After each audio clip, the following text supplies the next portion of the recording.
Welcome to the new episode of the IEFA Conversation Series. I'm Swaha Patnaik, Global Economics Editor of Reuters Breaking Views. It's a pleasure today to welcome Jacques van den Broek, who is the Chairman and CEO of Randstad Holdings. Jacques, thank you so much for joining us today. Yeah, great to be here. Thank you, Swaha. So, you have a unique vantage point into the labour market, which is front and centre as the global economy endures a horrific crash. How is your company navigating the challenges of what's effectively an induced recession, and where recovery depends not on the usual economic policy tools, but on medical science? Yeah, that is definitely the end solution. I totally agree with you. Having said that, we do model it somewhat towards 2009 and the financial crisis, a different origin. But then, yeah, our business is a bellwether, so they do experience quite a big drop, which we saw at the beginning of 2009. Yeah, and then it's about how deep and how long. And the interesting thing now is what we are seeing in our business is we're stabilizing, so the how deep we know. Yeah, then it's about how long, which is partly the vaccine, or maybe totally the vaccine, but not all. It's all about an economic recovery, so to say. And what we sometimes tend to forget is, certainly in Europe, is that the economy in some countries was already sluggish going into this. So it is a little bit more than just the vaccine, I think. Yeah. Right.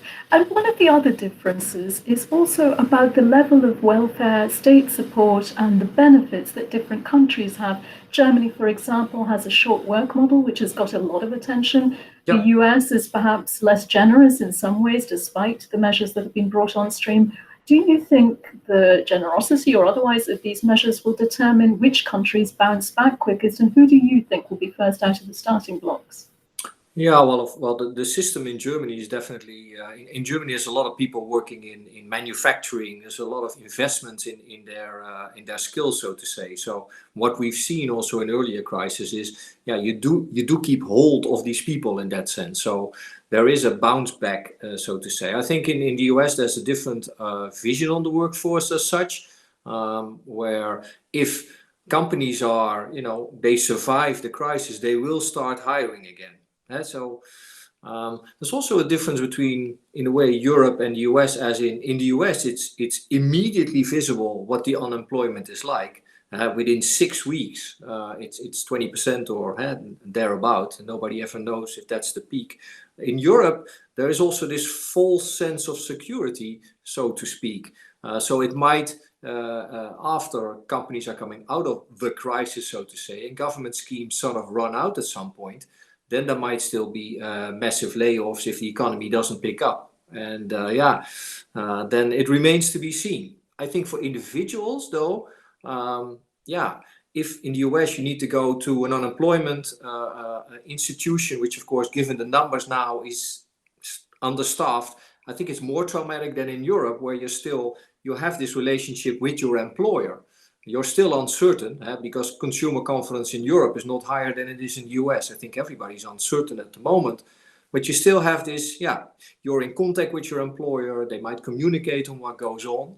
So that is a system which for individuals might be a friendlier system. Absolutely.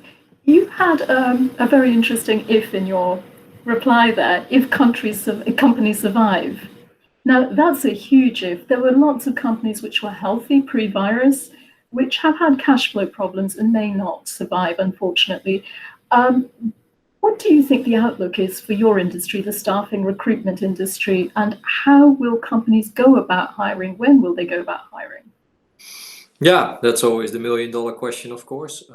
What we've seen in the US, by the way, is that the majority of people becoming unemployed is very much related to certain sectors. So mostly the services sector, retail, restaurants, which of course is a sector with a lot of SMEs, so to say, is not necessarily linked to our industry.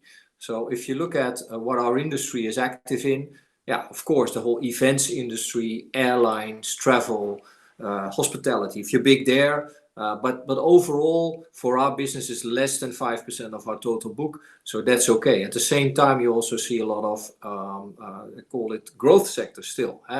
Anything online, logistics, healthcare, definitely. Construction sort of went about its business, held the bit, but is going up again. So it's very much a mixed picture. I don't. This is not a program, I think, on finance advice, but I'm not counting on a V shape. So let's go back to 2009. It took in some countries in Europe some 4 or 5 years for penetration rates, therefore the size of the market to go back to former sizes. So, but at the same time, companies are cautious. So you do see fixed placements, that's recruitment, fixed recruitment, very much going down, but they will come back on temporary staffing. So let's say in 1 or 2 years, we might see very good situations for our industry again. Because cautious sometimes is good. Optimistic caution for us is good. At the moment, of course, we got pessimistic caution. That's not great. That's true.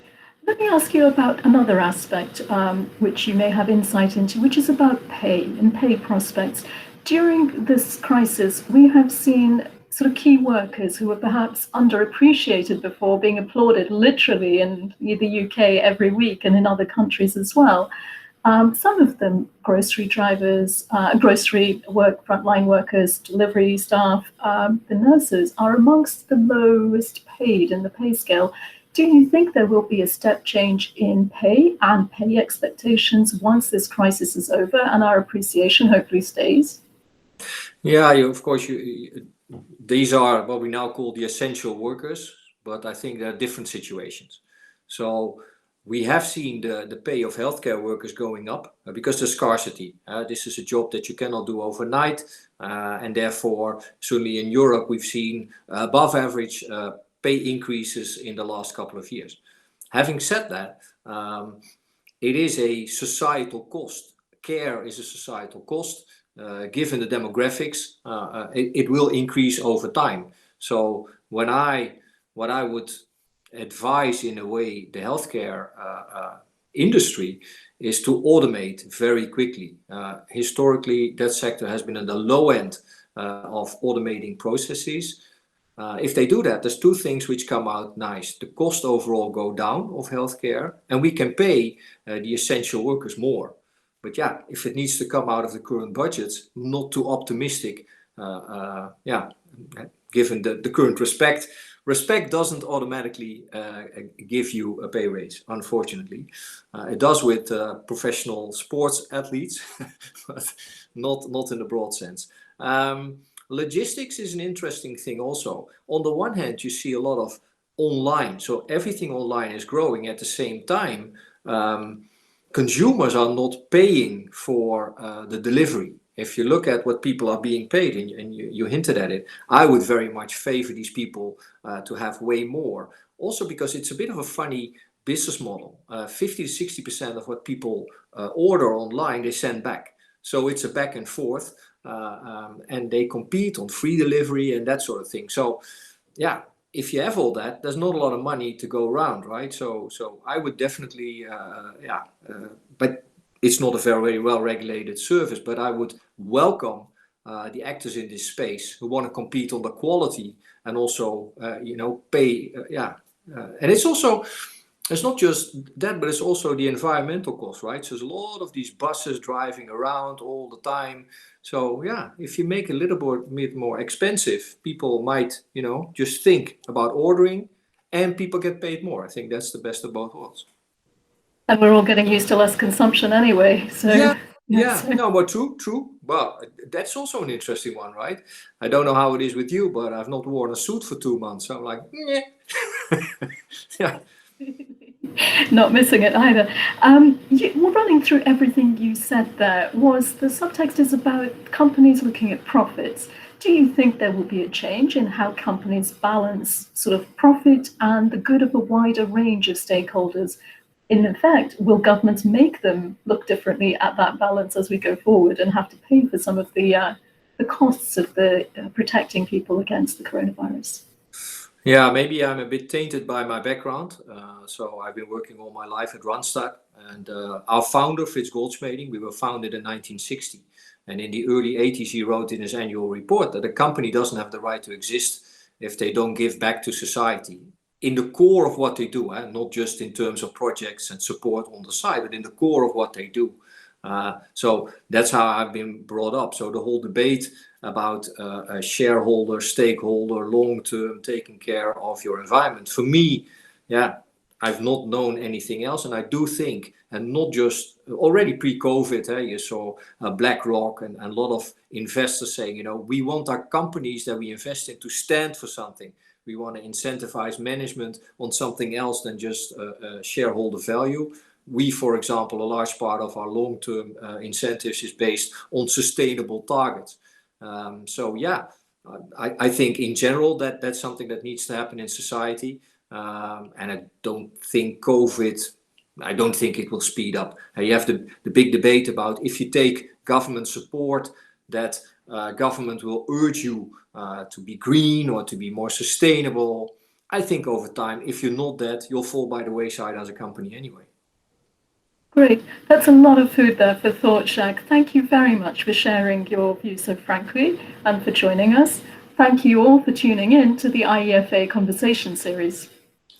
Thank you. Bye-bye.